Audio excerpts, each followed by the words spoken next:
So I just wanted to say good afternoon and welcome to everyone for joining us today. My name is Lyana Patrick. I'm a member of the Stellatan First Nation, as well as Acadian and Scottish, and I'm an assistant professor in the Faculty of Health Sciences at Simon Fraser University.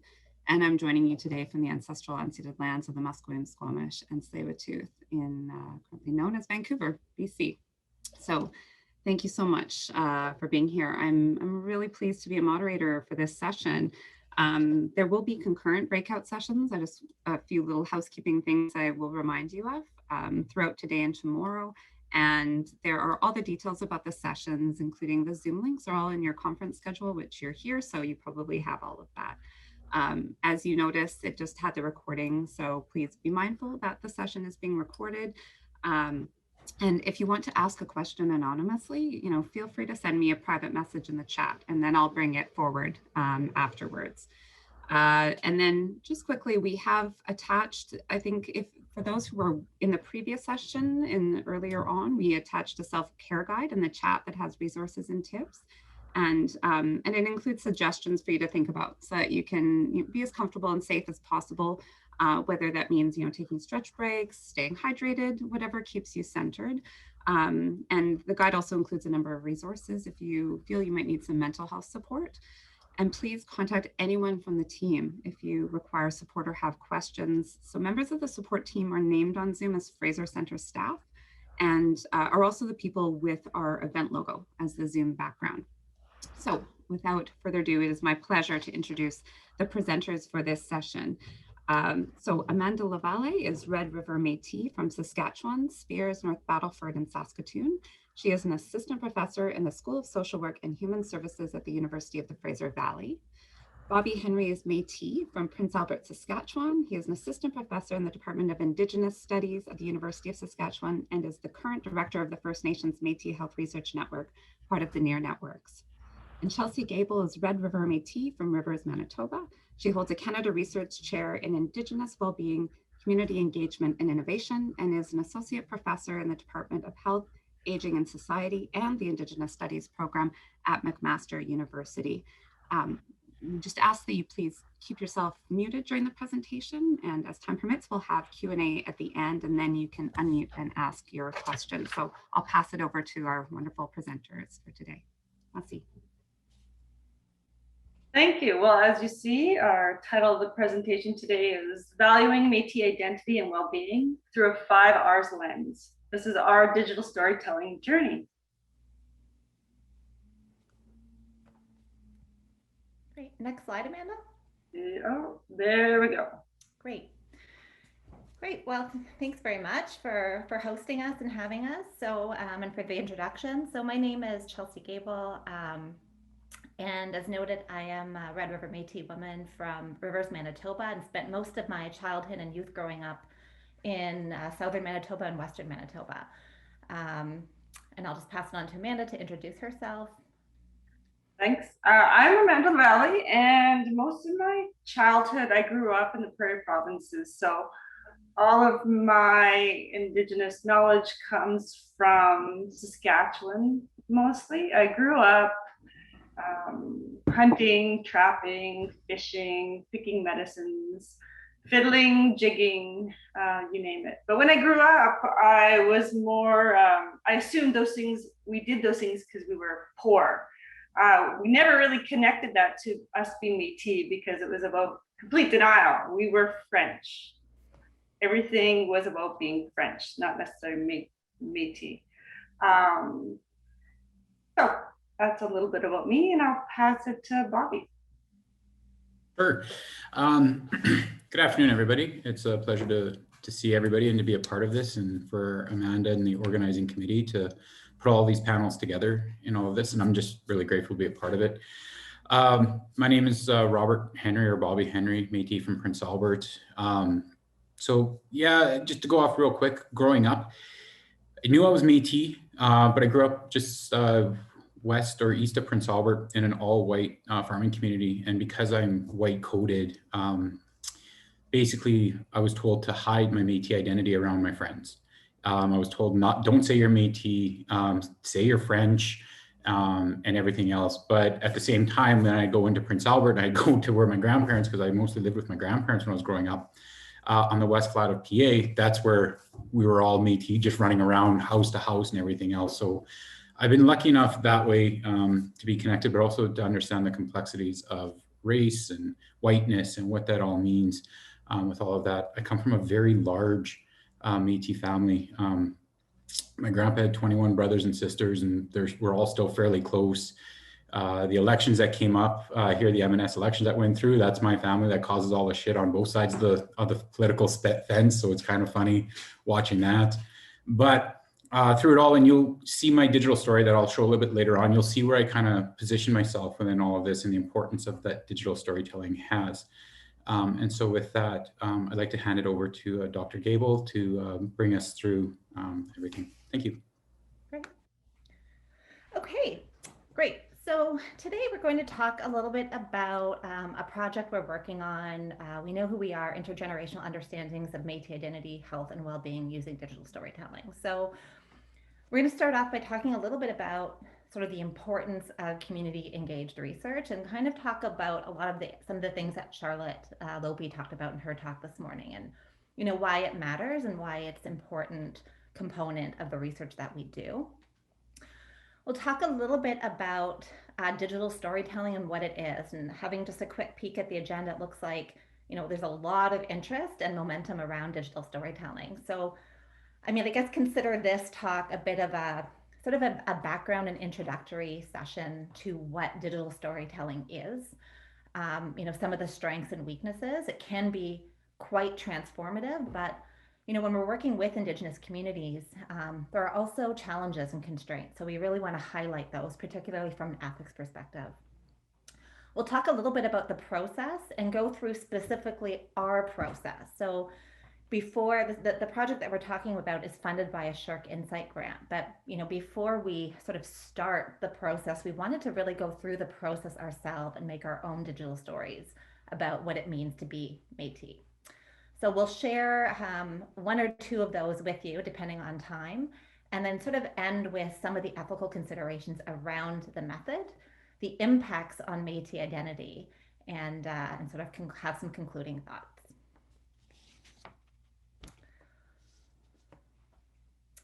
So I love this slide. Amanda, Bobby, and I are community engaged researchers, and that matters. And community engaged research, I think, is an approach that we are drawn to, whereby our research projects, right, the projects that we work on, from their conception and design through to every step of the research process, is done by the participants whenever possible. So when the research is finished, it's the participants themselves who own the data, right? They decide whether they want that data published or not, or how they want that information shared, right? And it might not be in the form of academic publications. It may be some other kind of output, right? And we all do sort of different creative outputs. So maybe it's an art exhibit, right? Maybe it's the production of sharing the digital stories. Maybe it's community reports, right? It's really dependent on what the community wants. And so one example that I want to sort of draw your attention to is the network environments for Indigenous health research. And actually, Dr. Lope runs the NEAR, the network environment for Indigenous health research in British Columbia. And so there's 9 networks across Canada, and they were funded by CIHR. And these are Indigenous health networks that are committed to growing and supporting community-driven health research and well-being research, and provide training opportunities for Indigenous trainees and researchers across Canada. And so Bobby, Amanda, and I, from very early on, Amanda and I probably early 2000s, and Lisa, who's here as well, right, was also part of that network.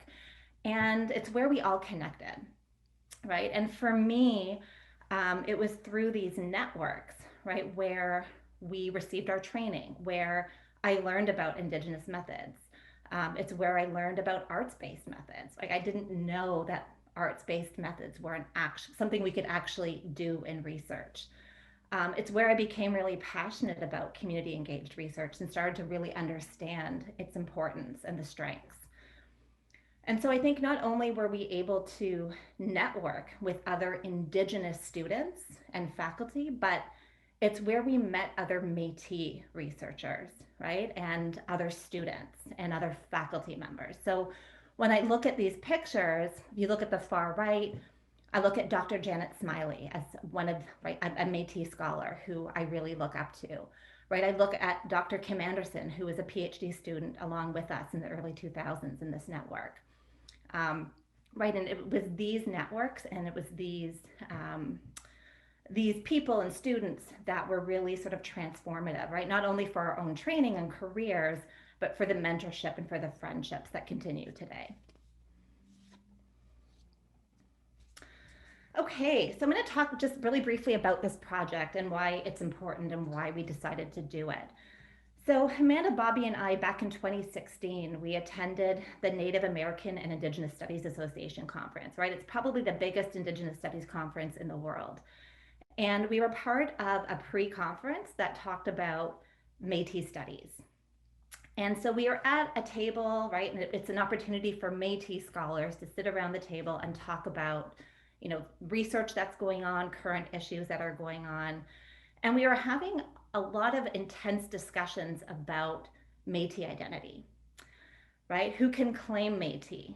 And we noticed that, the field of Métis studies over the years has focused primarily on Métis issues undertaken by historians, ethnohistorians, political scientists, examining issues relating to what Métis means and who the Métis people are. So I think of my colleagues like Daniel Voth, Chris Anderson, Adam Gaudry, Brenda McDougall. But most recently, and I guess most recently, there's a lot of scholarship on who Métis people are not, right? And I look to work, again, by Adam Gaudry and Daryl LaRue. But we noticed that so much of the research focused on sort of historical processes and archival understandings of Métis identity, but not a lot about what it means to be Métis today. Right? And so we wanted this project to move beyond those historical understandings and talk about, through a community engaged research approach and the digital storytelling methodology, how does Métis play out in our current lives, right? How does it play out within our families, how we raise our children, and within our communities? What does this look like in a contemporary context? And as many of you know, there is a national conversation happening about questionable ancestry claims. And so we thought this project that we're doing is actually a very timely project and explores the ways in which Métis elders, adults, and youth living in the prairie provinces of Manitoba, Saskatchewan, and Alberta understand their identity, and to explore the nature of contact and communication between these three generations, right? What does it mean for our grandparents, our parents, and youth, our children? And our key goal is to learn how these intergenerational relationships shape Métis identity, how they relate to the overall health and well-being of Métis peoples, and shed some light on where Métis people may be headed in the future. We also wanted to pursue this project because there is a severe underrepresentation of Métis in academic research and a lack of adequate, accessible, and accurate data and information on Métis health and well-being. Right? There's just not a lot of information for many, many reasons, but this is a problem from a policy perspective, right? And from a programming perspective. And so there's a strong need for research in Métis communities from a Métis perspective. And so we use a community engaged research approach to look at these issues. So today we're going to share our process and our experiences by looking at a couple of digital stories. Okay, so by the looks of the agenda, a lot of you sort of know and understand what digital storytelling is. In recent years, I think arts-based research has gained a lot of popularity, right? We're seeing a lot more people using methods like photo voice, body mapping, right? And digital storytelling, right? And it's really sort of come to fruition as a counter movement to the more sort of positivist epistemologies, right? It's a counter movement to those types of things, right? And so there's a lot of scholars now who combine art and scholarship and represent their work through things like poems, right, and plays, photography. All three of us use photo voice in our work, right? And so it's a method in which the arts play the primary role and art becomes the mode of knowledge.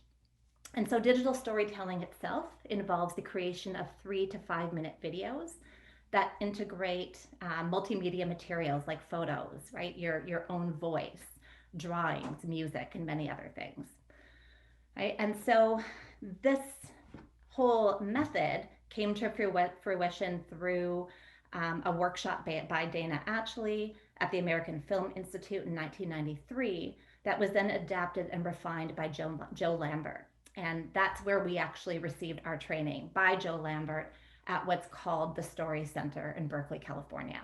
So we're going to talk about our training and the process that we went through, right? And we're really drawn to this method because it's really powerful in the sense that participants can really meaningfully capture and share their lived experience in a really highly engaging manner.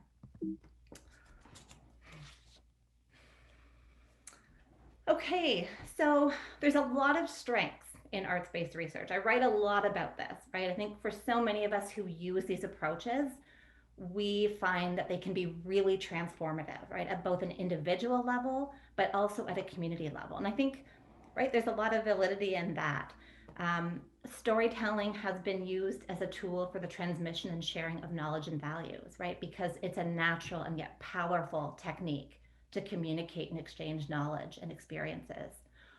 Arts-based methods have the potential to express things that are sometimes difficult to articulate in words, right? Through interviews or through focus groups.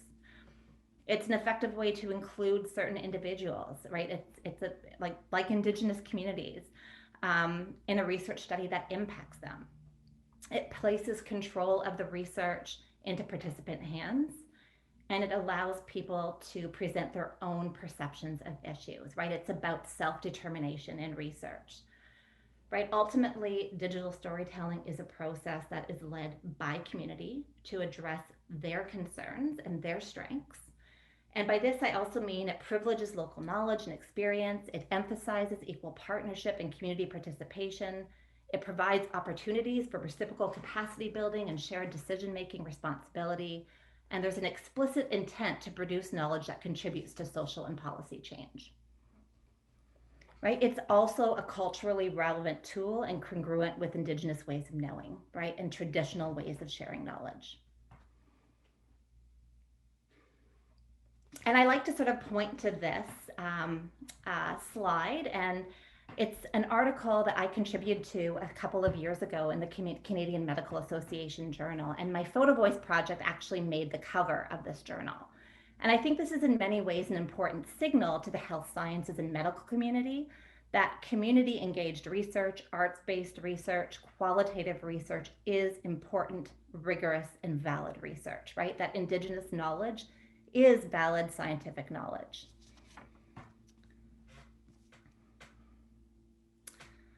Right, but it can also, there's also a lot of constraints, and Dr. Henry is going to talk about some of these at the end, so I'm not going to go into a lot of detail. It can be expensive.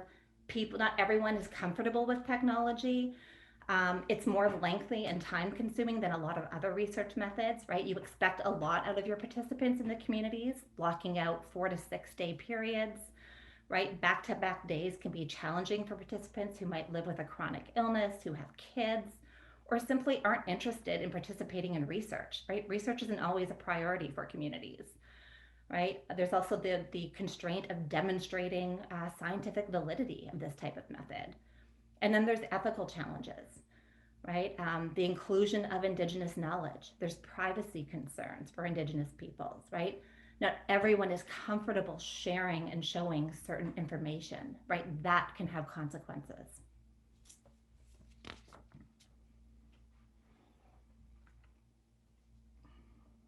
All right, I think it's my turn.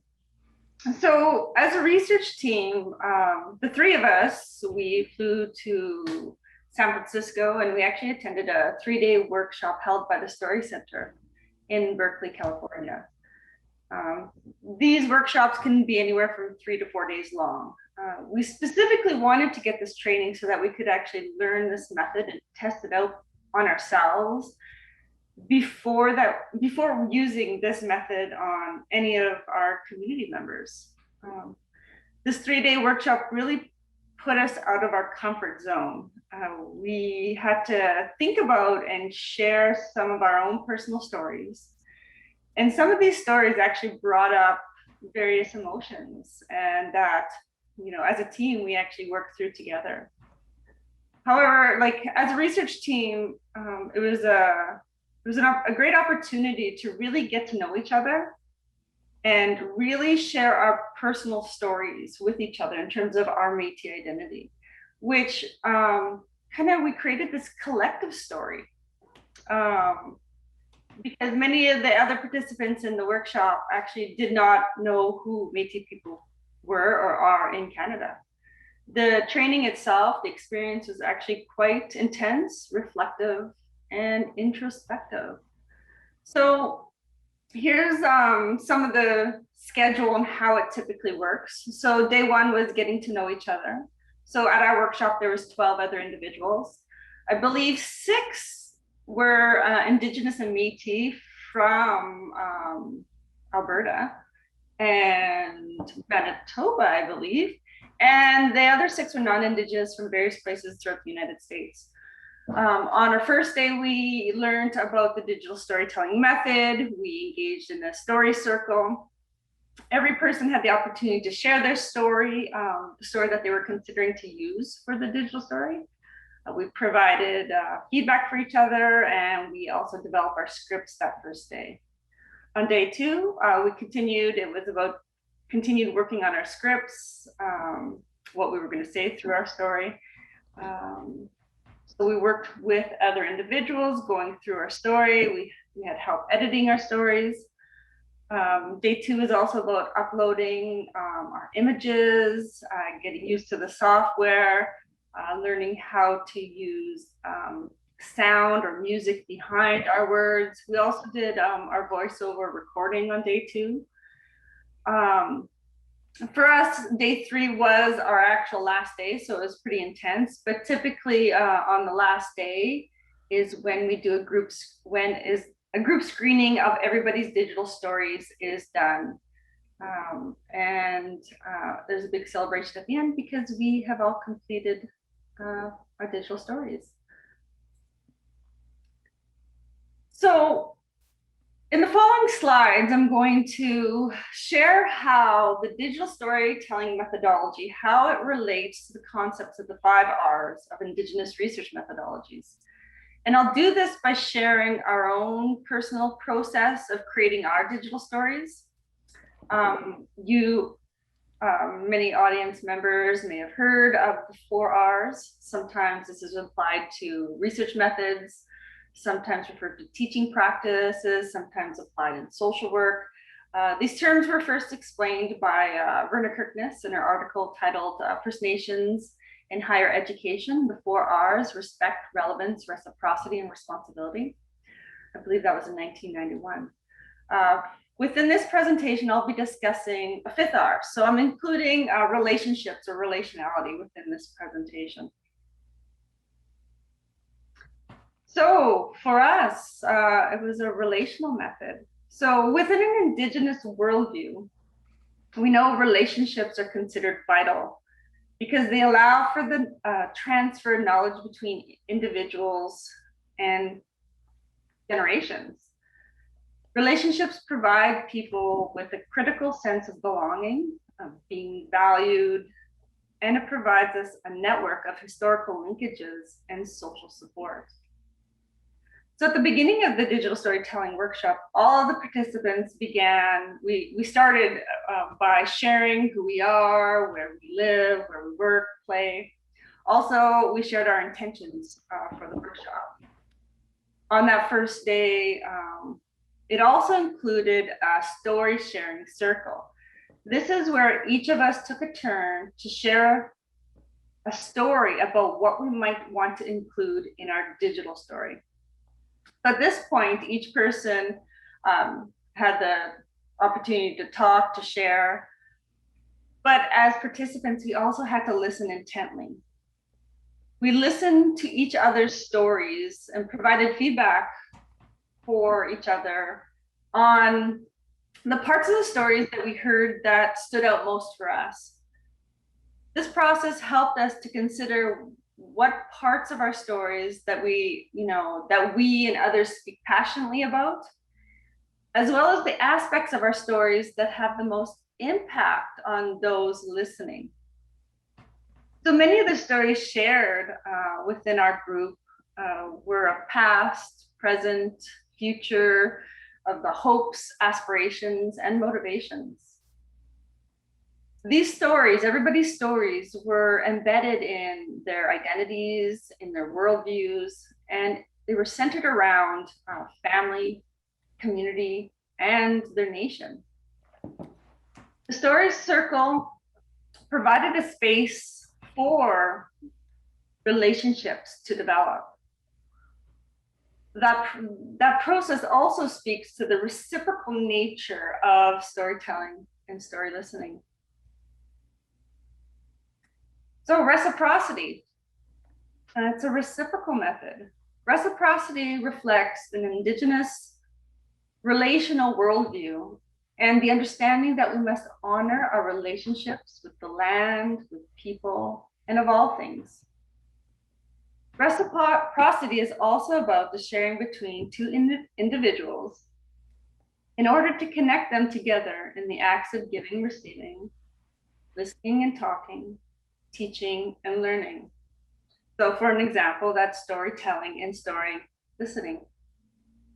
So in day 2 of the workshop, all of us participants continued on to work on our scripts. We also began selecting our images that conveyed the story that we wanted to tell. And then from here, we continued to write out and record our digital story. So we did the voiceovers. We chose music, or we chose ambient sound so that it could create more depth. So one by one, each of us went into the sound room and recorded our story. So this part of the workshop is where, as a group, all together in this small room, where we supported each other, helped each other with our stories. Throughout this process, we drank coffee, we shared food, discussing our stories and images, and oftentimes, we'd look at an image and that would trigger other stories. So the images we used to tell parts of our story connected us with our identity and how our identity is rooted in place, connected to the people around us. Revisiting these photos really allowed us to remember our past.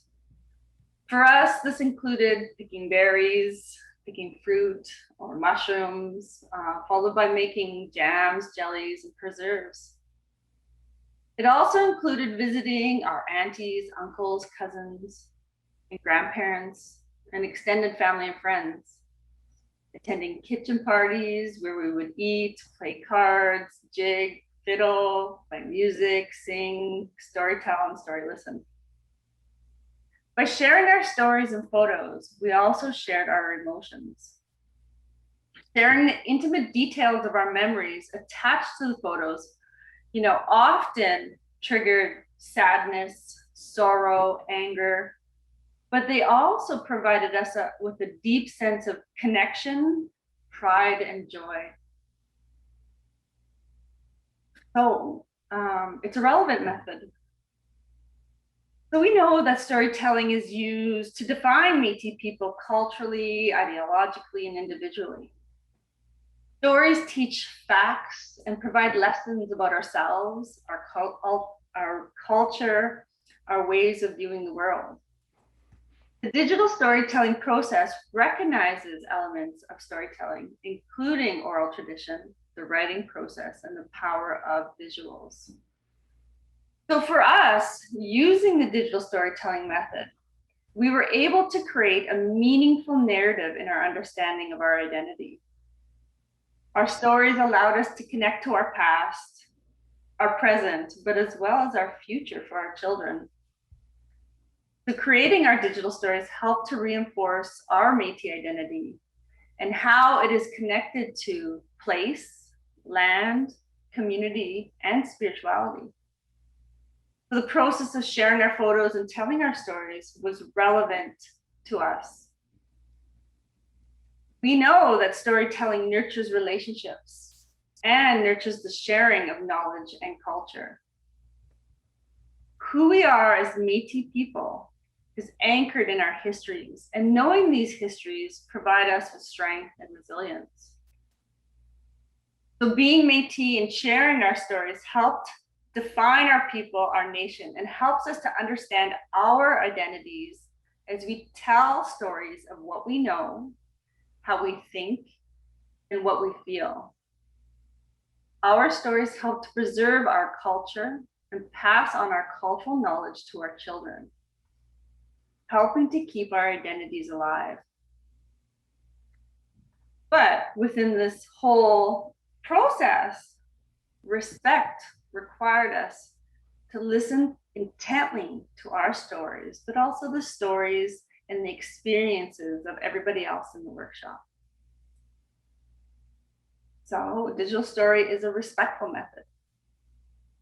Respect is about honoring where we come from, right? Our culture, our traditions, and respecting ourselves.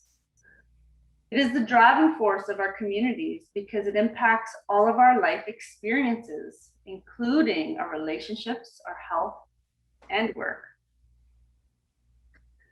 Respect is based on creating relationships grounded in connection, communication, honesty, and trust. Being respectful means showing that we value other people's perspectives, time, and space. Listening to what others at the workshop have to say, validates them, which conveys respect. When we affirm someone, we are providing evidence that they matter and that they're valued and worthy of respect. So respect was demonstrated in numerous forms throughout the whole workshop. It was demonstrated through the introductions of people, through listening, observing, allowing others to share about themselves, their experiences, their families. Like I said, we helped edit each other's stories, helped choose pictures. We even, some of us who are not so technical, have that technology understanding. A lot of people stepped in and helped to mentor throughout the process. So the whole process really speaks to the relationships that we built with each other throughout the workshop and the respect that we had for each other. For us as a research team, so Bobby, Chelsea, and I, the process was just as important as the product. It was the digital storytelling process that helped us to connect with our story and the pictures of ourselves, the land, our family, and our children. We were in a respectful space to explore what was worth remembering. So it's a responsible method. Responsibility is the commitment that we dedicate ourselves to our family, our community, and our nation.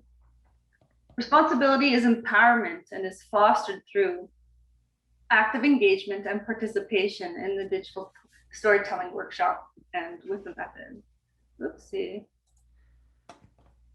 So in day 3, so for us, this was our last day. Sometimes the workshop goes for 4 days. For us, it was day 3 was our final day. And on this day, everybody completed their digital stories. In the morning, we helped each other finish, and then we showcased on a big screen everybody's stories. And for us, we had a sense of responsibility to be within our own group and the responsibility to share in our emotions of celebrating the completion of our digital stories. As Métis community members and academics, relationality is a social, moral, and ethical contract that we are bound to that stems from our philosophical stance. We felt responsible for the physical, mental, emotional, and spiritual being of other workshop members. So watching and listening to the digital stories required us to maintain an active presence, to have empathy and openness, and an openness to hear and see each other's story. When we actively listened, we validated the storyteller. Our attention affirmed that they mattered and their experiences mattered.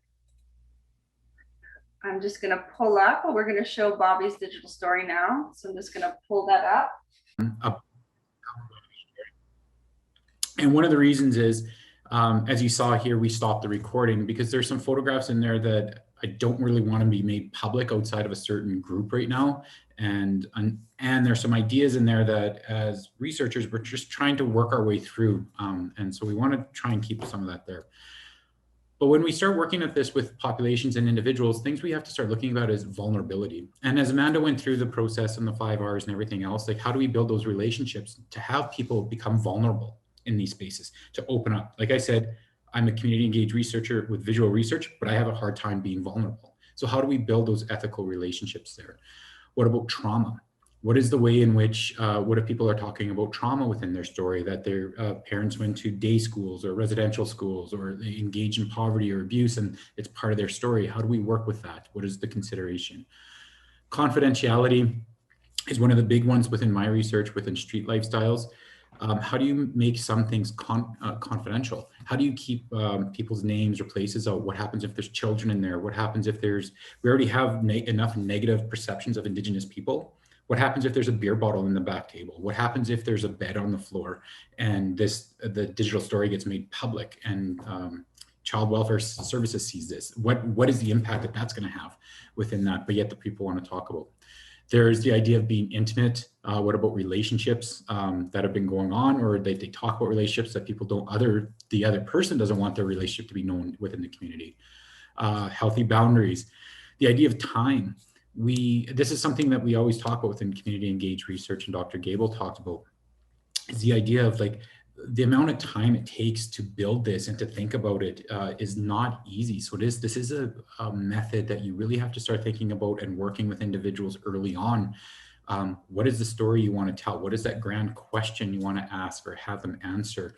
And as researchers, how do we go about trying to narrow that down for them, to make sure that we funnel a bunch of ideas down? Because so many people have so many ideas, like beautiful stories that they want to share. But when we're doing digital stories, we can't do all of the stories. We need to keep it condensed. So how do we work with them to bring it down into a space? Money, as was said, this is not cheap to do some of this. The workshops were about $500 a person. So that becomes an area where it's become almost elitist, and where it is. So this is where we have to have very good grant writers like Dr. Gabel here, who wrote the grant to put it forward. The new skills. And the one thing that we're going to be having to really work with is, when we talked about the intergenerational, is how do we start working with individuals who don't have computer skills or don't have access to the right technologies? What does that mean? How do we get that out into the community? One way that we were thinking about this is actually having elders or the older people work with younger people who may not be doing digital stories, but they can talk and work through the life history and almost create this intergenerational knowledge going down, where they can share it and they can put it together with their children or other individuals that are there. Next slide, Amanda. So what are some impacts? So when we look at my story is very much this idea of politics and what's going on across Canada today, on how create with identity and so forth. So when we're looking at this, we're trying to understand, like, how is it that Métis people connect to what Métis identity is, and what is their connection to some of these larger national conversations that are happening in this, and how do we make sure that, because when we look at Métis and we look at the homeland and the 3 Prairie provinces, how do we make sure that Métis isn't just being usurped by others just because they have mixed blood? And so it's moving outside of that, right? So how do we make sure that when we're talking about Métis, this is what it is, and what is the impact that this is going to have later on, especially with education systems and in the academy for individuals who will claim Métis, but then also have no connection to the Métis nation and so forth. So what does that mean, and what does that look like? And those who are connected but have been removed and are trying to come back, what does it all mean to them trying to reconnect back in their community, or how do they feel? When we're looking at this, we're also looking at the impacts on relationships. How are individuals relating back to their community? When we look at this, and the idea of health and well-being. We know through a lot of Indigenous health research that positive relationships to community, to space and place, to culture improves individuals' health and well-being. So how can we utilize digital storytelling as a way to bring these stories to life? How can we use this to look at the impact of everything? The final piece we kind of want to look at is this Métis diaspora and reconnecting to the homeland. Even within my family, even though you saw one of the older pictures there with the men standing outside, that was outside the Regina courthouse. And those are my great uncles that were from Batoche, and you saw the handcuffs on them. So even though that's who my family is and where we were, some of my family are just learning. I've almost felt like we were outside of the Métis because we didn't grow up right. And Amanda was talking about jigging and music festivals and stuff like that. My family never grew up that way, but we were the locals, we were the politics, and we were engaged in that and all of that sort of piece. So this is the idea of the urban versus the rural, like growing out there, growing in the urban space. And what does that mean? But also the question we want to ask within this is what happens when you move away from the homeland? And what is and that's a bigger question. So when we look at Dr. Gabel and Dr. LaVallee, they grew up in the prairies and then they moved out. And what does that mean with the impact on their children growing up? Myself, I grew up on the prairies, moved a little bit away and came back, but my daughter knows who her family is because she sees them all the time. So what does this mean on impacting on Métis identities and this idea of relationship to space and place? So to conclude, art has always been an integral part of the preservation and expression of culture in Indigenous communities. This is rampant across where we look, and especially within Indigenous studies and health research in general. We have to understand the importance of health and arts-based research. There's a collection that will be coming on. I'm going to do a self-plug here with another arts and health collection coming through the University of Manitoba Press that I have been privileged enough to be editing. So that'll be coming out this year. That actually looks at this, the concept that we're looking at here is what is the importance of arts and Indigenous health well-being.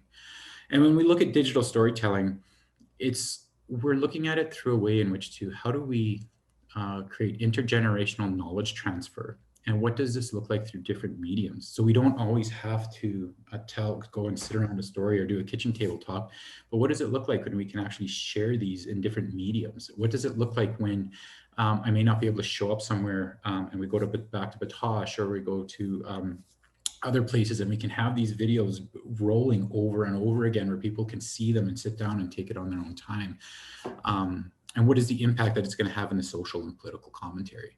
And I think when we start looking at this and pulling out the themes, we're going to be seeing a really big push, especially at the university, and how we're starting to look at how do the universities begin to identify or find ways in which to evaluate Métis identity, if you will, so that people just aren't clicking a text box and saying, well, I'm Métis because I have a long lost Indigenous relative. And so it's more, because we know it's more than that. And as being from here, it gets really difficult when we see these issues coming up in the media and across spaces where people are reconnecting to a long lost Indigenous past. That's not what my grandpa was saying in his story. So we need to be able to understand if you are connected in the past, how are you reconnecting back into your community today? And how are you making sure your community is in a better space? So with this, how do we begin to enrich Métis research outside the archives and bring it into the contemporary space? We know that our Indigenous knowledge is based on oral traditions from the foundation of Indigenous families and communities, connecting speaker and listener in a communal experience and uniting past and present in memory. So when we see this and with the artwork, and I just want to give a highlight too before I finish, all the artwork that we see on here is a Métis artist from Saskatchewan, Leah Dorian. I just want to highlight that to make sure everybody knows where the artwork is coming from. And with that, I'd like to say thank you, and I will hand it back over to Dr. LaVallee. All right, well, thank you, Bobby. I think we have a little bit more time for, I'll show my digital story and then we'll have a couple minutes for questions. Let me get this ready. Right.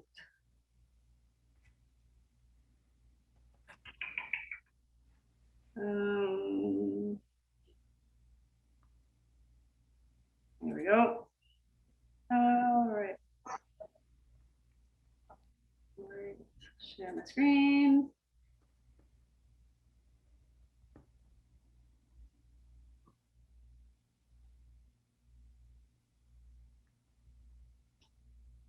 Hang on.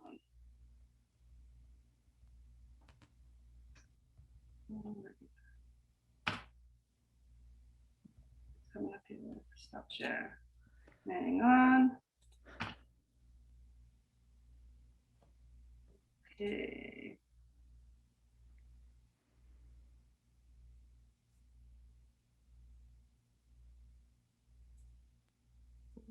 Okay. And do you see the digital story? Yeah? All right. How I lived, what I learned growing up, was about survival. We were poor and existed on the knowledge and practices of my father. We engaged in a way of life because we had to. Our daily activities depended upon our manual labor and time, such as tending to our garden during the summer months, canning in the fall, hunting deer, rabbit, and prairie chickens, butchering and preparing animals to store and eat, picking berries and herbs, and cutting and stacking wood for our stove heater. Growing up, I was called the dirty poor kid, or the half-breed. Being Métis was not celebrated. Our culture was not discussed. When I moved from Saskatchewan to British Columbia, I did not understand the seasons. Which plants and berries were poisonous. I did not understand the migration and hibernation of the animals in my area. I was surprised how lonely, isolated, and afraid I felt. I did not know who I was as a Métis person, not living on my homeland. And what do I teach my children about being Métis on Stalo land? Over this last summer, I learned about red and black huckleberries, salal berries, thimbleberries, and salmonberries, all which grow in abundance on the mountain that I am living on. It was complete joy watching my daughters picking and eating the berries. My eldest daughter later told me that a kid at her daycare was so smart because he knew all the names of every dinosaur. I explained to her that she was even smarter because she knew about which wild berries to pick. She had the skills to be able to find food in the wild, and this was much more important and smarter than dinosaurs, because dinosaurs are all dead.